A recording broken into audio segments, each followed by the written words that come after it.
इन बातों से धोखा ना खाएं। मैं इस वक्त न्यू जर्सी की एक ऐसी टाउनशिप में मौजूद जहां शदीद गर्मी की वार्निंग जारी की गई है। अब आप कहेंगे इसमें क्या नया है, हम तो खुद रोज शदीद गर्मी भुगत रहे हैं, लेकिन वहां और यहाँ कुछ मुख्तलिफ है।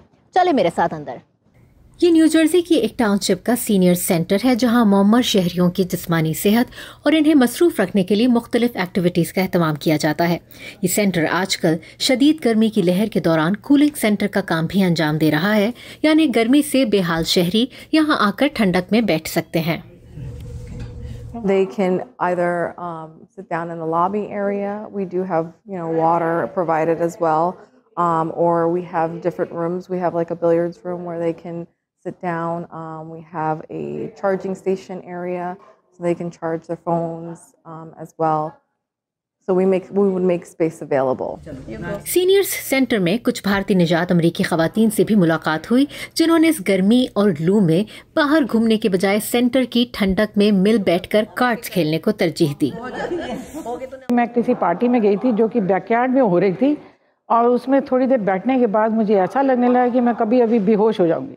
इतनी ज़्यादा गर्मी कि कभी मैंने इवन इंडिया में रहते हुए भी ऐसा महसूस नहीं किया था जो अभी यहाँ पे कर रही हूँ मैं। इतनी लू जहाँ पे फील कर रही हूँ मैं कि यू कैन नॉट इमेजिन कि हमको इनसाइड ही रहना पड़ रहा है। Most of the time we are inside, we are not going shopping, we are not going normal activities, we are not doing it. इतनी गर्मी में हम कहीं और जा नहीं सकते, और हम लोग थोड़े सीनियर हैं, तो हम बच्चे तो ऑफिस चले जाते हैं, हम घर पे यहाँ पर बैठे, घर में बैठो एक्सरसाइज वगैरह को, या हम सीनियर सेंटर में यहाँ आते हैं और सहेलियों से मिलते हैं, सबसे मिलते हैं, सारे फ्रेंड्स से मिलते हैं, फिर हम कुछ छोटे मोटे गेम खेलते हैं, एक्सरसाइज करते हैं, और जिस दिन अगर सीनियर सेंटर बंद हो तो हम मॉल चले जाते हैं।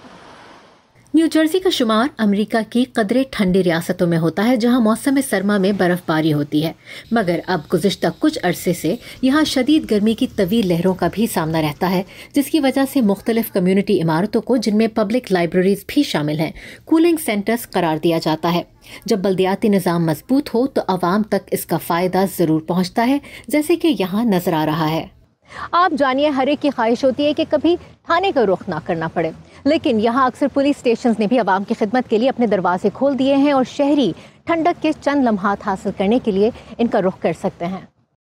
सिर्फ यही नहीं, बरे-सगीर में एयर कंडीशनिंग लग्जरी तस्वुर की जाती है, लेकिन जब सूरज आग बरसा रहा हो तो लोग कहाँ जाएं? अमरीकी सदर बाइडन ने कम आमदनी वाले घरानों के लिए $385 मिलियन के एनर्जी पैकेज का ऐलान किया है, जिसके तहत मुख्तलिफ रियासतों में अब ऐसे खानदान एयर कंडीशनिंग इस्तेमाल कर पाएंगे और उनके बिल्स पर हुकूमत की जानिब से सब्सिडी दी जाएगी।